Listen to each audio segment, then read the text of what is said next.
വർഷം 2026. ഇന്ത്യയിലെ ഏറ്റവും വലിയ ആഘോഷമായിട്ടുള്ള ക്രിക്കറ്റിന്റെ 20 ലോകകപ്പ് നടക്കാൻ വേണ്ടി പോകുന്ന വർഷം.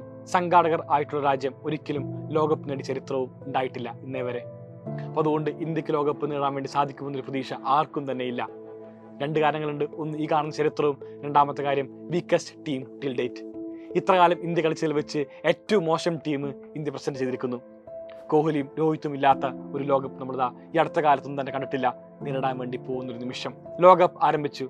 കമ്പാരിറ്റീവ്ലി ഒരു സിമ്പിൾ പൂളിലായിരുന്നു ഇന്ത്യ ഉണ്ടായിരുന്നത്. ആസ് യൂഷ്വൽ ഇന്ത്യ വളരെ സുഖമായിട്ട് തന്നെ സൂപ്പർ 8-ലെത്തി. പക്ഷേ സൂപ്പർ 8-ൽ ഇന്ത്യ കാത്തിരിക്കുന്ന ടീമുകൾ അതിഭീകരമായിരുന്നു.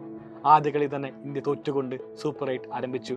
ഇന്ത്യയുടെ സെമി പ്രതീക്ഷകളെല്ലാം തന്നെ അവിടെ വെച്ച് തന്നെ മങ്ങാൻ വേണ്ടി ആരംഭിക്കുന്നു. ആ നിമിഷമാണ് ഇന്ത്യയുടെ മിഡിൽ ഓർഡർ ബാറ്റ്സ്മാൻ ആയിട്ടുള്ള റിങ്കു സിംഗിന്റെ അച്ഛന് ഗുരുതരമായിട്ടുള്ള അസുഖം വരികയും അദ്ദേഹം മരണപ്പെടുകയും ചെയ്തത്. സോ ഇന്ത്യൻ ടീം ടോട്ടലി നോക്കുമ്പോൾ ആകെ വീക്കായിട്ട് നിൽക്കുന്നു. മിഡിൽ ഓർഡർ ബാറ്റ്സ്മാൻ, ഏറ്റവും ഗംഭീരമായ ബാറ്റ്സ്മാൻ റിങ്കു സിംഗ് ടീമിനകത്തില്ല. സോ എന്ത് ചെയ്യുമെന്ന് ആലോചിച്ച് നിൽക്കുന്നു. ആ നിമിഷമൊക്കെ തന്നെ മാധ്യമപ്രവർത്തകർ നിരന്തരം ചോദിച്ചിരുന്നു, ഒരു പ്ലെയർക്ക് അവസരമില്ലേ ഇന്ത്യൻ ടോപ്പ് ഓർഡർ ബാറ്റ് ചെയ്യാൻ വേണ്ടി?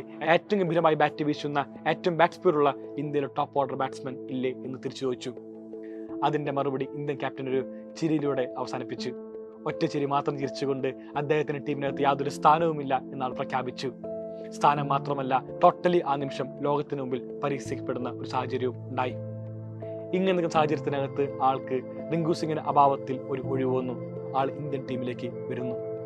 ഇന്ത്യൻ ടീമിൽ ടോപ്പ് ഓർഡർ ബാറ്റ് ആൾ വീശാൻ വേണ്ടി തീരുമാനിക്കുന്നു. ഇന്ത്യൻ ടീമിൽ ആളുതാ ടോപ്പ് ഓർഡർ ബാറ്റിംഗ് ലൈനപ്പിലേക്ക് വീണ്ടും വന്നിരിക്കുന്നു. പിന്നെ നടന്നത് ഒരു ചരിത്രമാണ്.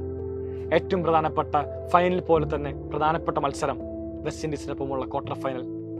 അതിൽ അദ്ദേഹം ഏറ്റവും ഗംഭീരമായിട്ട് ബാറ്റ് ചെയ്യുന്നു. സ്വപ്നതുല്യമായിട്ടുള്ള സെഞ്ചുറിക്ക് തൊട്ടു മുമ്പ് ആൾ ഒറ്റയ്ക്ക് നിന്ന് ഇന്ത്യൻ ടീമിനെ വിജയിപ്പിച്ചു.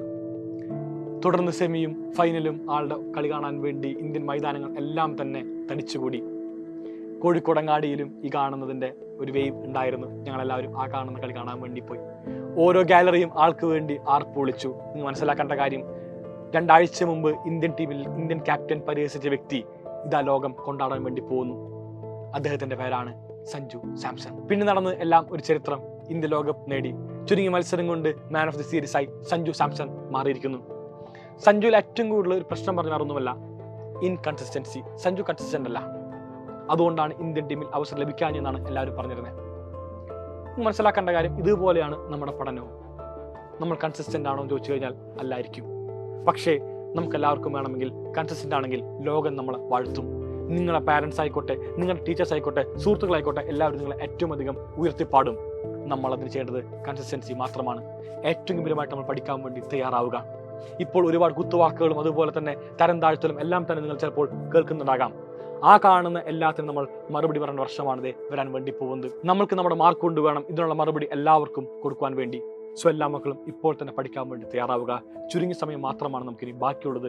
ഏറ്റവും ഗംഭീരമായി നമ്മൾ കൺസിസ്റ്റന്റ് ആയിട്ട് വർക്ക് ചെയ്തുകൊണ്ട് ക്ലാസ് 10 CBSE ബോർഡ് എക്സാമിനകത്ത് ഫുൾ മാർക്കിലേക്ക് എത്തുമെന്ന് ഇപ്പോൾ തന്നെ ഉറപ്പിക്കാം. നമ്മൾ നമ്മുടെ പേര് വാനോളം ഉയർത്തുമെന്ന് ഉറപ്പിക്കാം. സോ ഗൈസ്, എല്ലാവർക്കും ഒരു ഓൾ ദി ബെസ്റ്റ്. ഏറ്റവും ഗംഭീരമായ വർഷമായിട്ടത് മാറട്ടെ എന്ന് ആശംസിക്കുന്നു. Signing off Afnas, AK from Silent Learning. Bye bye.